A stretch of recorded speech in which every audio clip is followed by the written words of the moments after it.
Ringo Starr is often remembered as the cheerful heartbeat of the Beatles, the drummer who smiled through interviews, cracked jokes under pressure, and appeared untouched by the chaos surrounding one of the most influential bands in history. Yet beneath that public image was a man shaped by emotional fractures that never fully healed. His life inside the Beatles was not only about fame, creativity, or global adoration. It was also about quietly absorbing insecurity in a group where genius seemed unevenly distributed and attention rarely flowed toward him. While John Lennon, Paul McCartney, and George Harrison were publicly associated with songwriting brilliance and artistic evolution, Ringo was frequently framed as the stable but replaceable figure in the background. Over time, this perception settled into something deeper than professional discomfort. It became a private emotional burden that influenced how he interpreted loyalty, friendship, and betrayal within the band. The story of his resentment is less about a single moment and more about accumulated experiences that slowly reshaped his trust in those closest to him. Childhood illness, isolation, and the formation of lifelong insecurity. Before fame ever entered his life, Ringo Starr, born Richard Starkey, endured a childhood marked by illness and prolonged isolation. Severe health crises interrupted his early development, including a life-threatening case of peritonitis that kept him hospitalized for an extended period. Later, tuberculosis confined him to a sanatorium for years, separating him from normal schooling and childhood friendships. These experiences left him socially and academically behind his peers, reinforcing a sense that he was always catching up to a world moving faster than he could. During these long recoveries, he discovered rhythm through a simple drum provided in a medical setting, an object that became both escape and identity. Music did not just offer creativity, it offered belonging. By the time he re-entered society, he carried an internalized belief that others were naturally more capable, intelligent, or confident than him.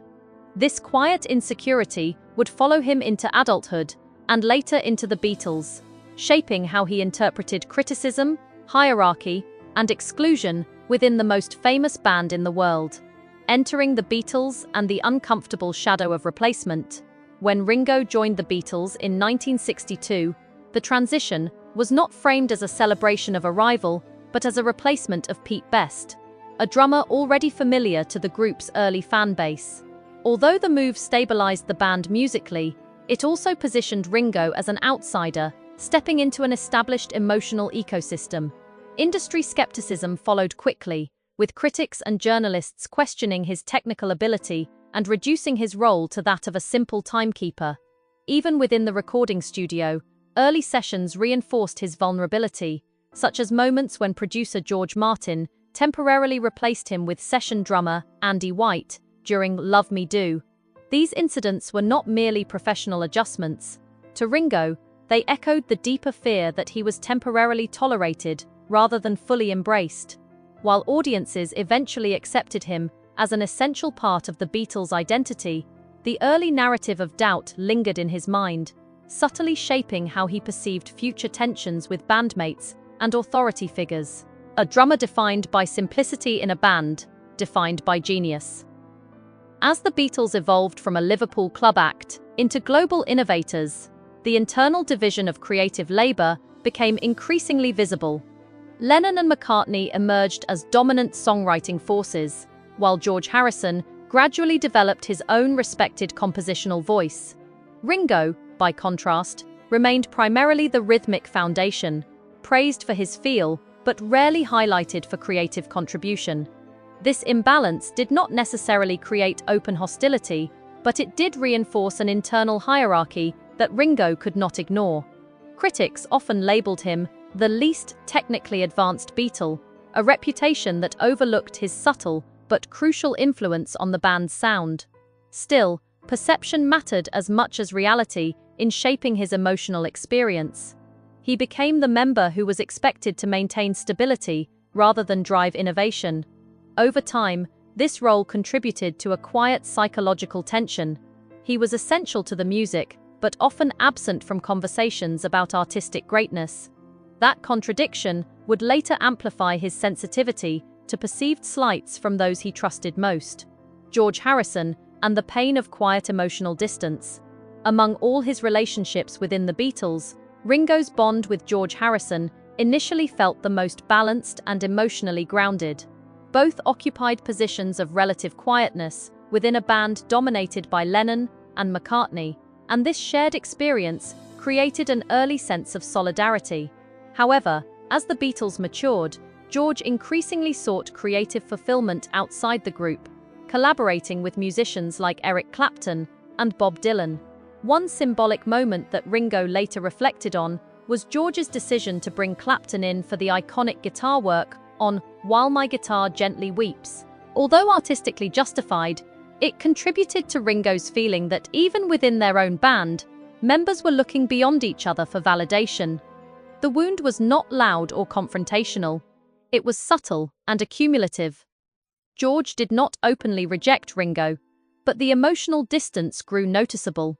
For Ringo, that silence carried more weight than arguments, because it suggested fading relevance within a friendship he had believed was stable. John Lennon, Yoko Ono, and the transformation of trust. Ringo's relationship with John Lennon was initially built on admiration and shared humor, with John often serving as a charismatic anchor within the group's chaotic environment.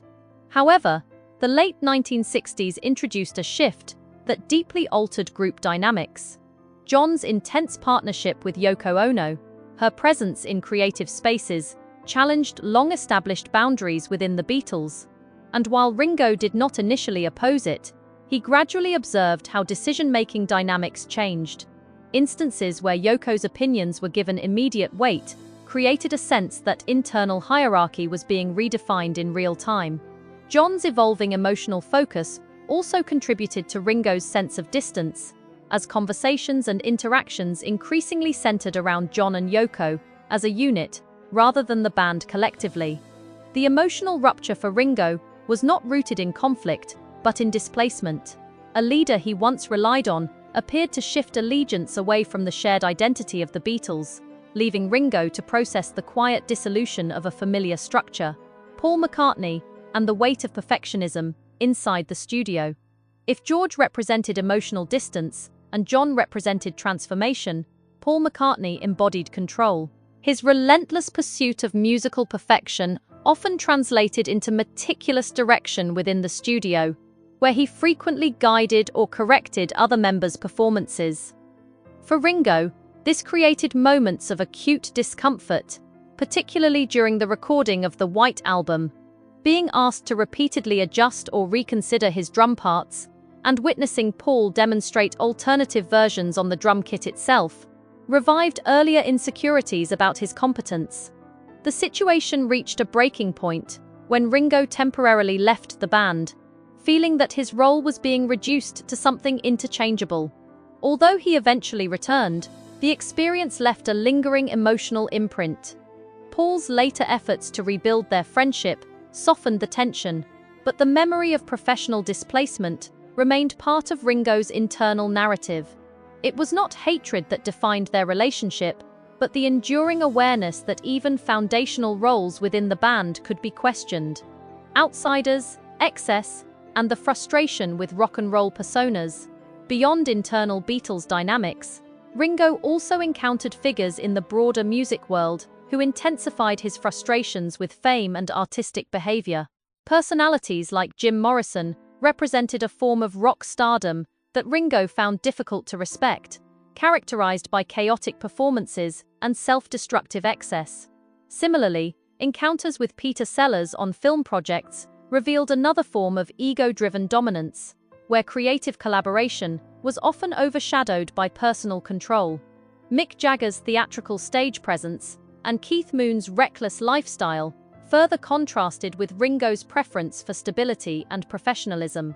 While these individuals did not shape his deepest emotional wounds, they contributed to a growing sense of disillusionment with certain aspects of celebrity culture. To Ringo, discipline and consistency mattered more than spectacle or chaos.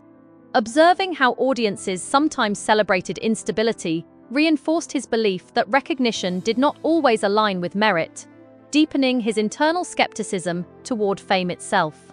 Alan Klein and the collapse of trust. During the Beatles' final years, among all figures associated with the Beatles' decline, Alan Klein occupies a particularly controversial place in Ringo's perspective. Introduced during a period of financial confusion following Brian Epstein's death, Klein presented himself as a strong managerial force capable of restoring order. Initially, his confidence and assertiveness appealed to members seeking stability amid growing internal fractures. However, as tensions within the band escalated, Klein became increasingly associated with division rather than resolution. Ringo later viewed him as someone who exploited existing vulnerabilities, accelerating conflicts between Paul and the